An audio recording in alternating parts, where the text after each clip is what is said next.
รัฐบาลสาธารณรัฐเกาหลีสนับสนุนโครงการสร้างอาคารศูนย์นวัตกรรมทรัพย์สินทางปัญญาแห่งชาติและยกระดับระบบคุ้มครองทรัพย์สินทางปัญญาของลาวมูลค่า7 ล้านดอลลาร์สหรัฐซึ่งพิธีเสร็จบทบันทึกการร่วมมือโครงการสร้างอาคารศูนย์บริการนวัตกรรมทรัพย์สินทางปัญญาแห่งชาติและยกระดับระบบคุ้มครองทรัพย์สินทางปัญญาของลาวระหว่างองค์การร่วมมือสากลแห่ง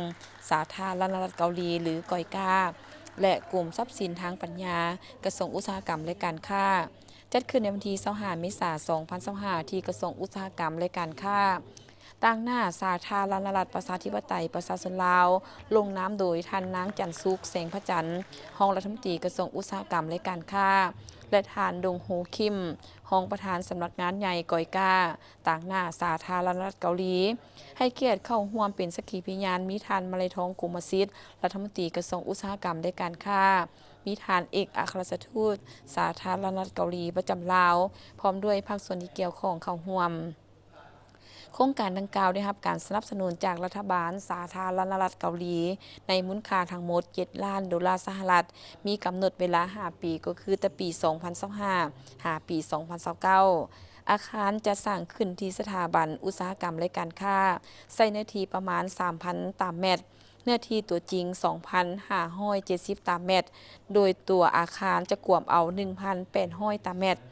ท่านไซสมเพชรนรสิงห์หัวหน้ากลุ่มทรัพย์สินทางปัญญาให้ฮู้ว่าโครงการนี้ประกอบด้วยการก่อสร้างอาคารศูนย์บริการนวัตกรรมและทรัพย์สินทางปัญญาแห่งชาติสูง3ชั้น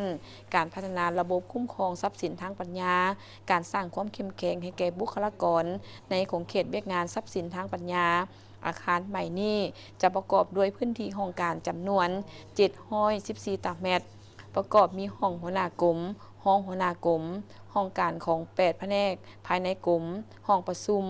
ห้องประชุมทางไกลห้องสางและห้องอเนกประสงค์พื้นที่ให้บริการจำนวน566 ตารางเมตรประกอบด้วยห้องต้อนรับห้องให้คำปรึกษาห้องฝึกอบรมห้องประชุมใหญ่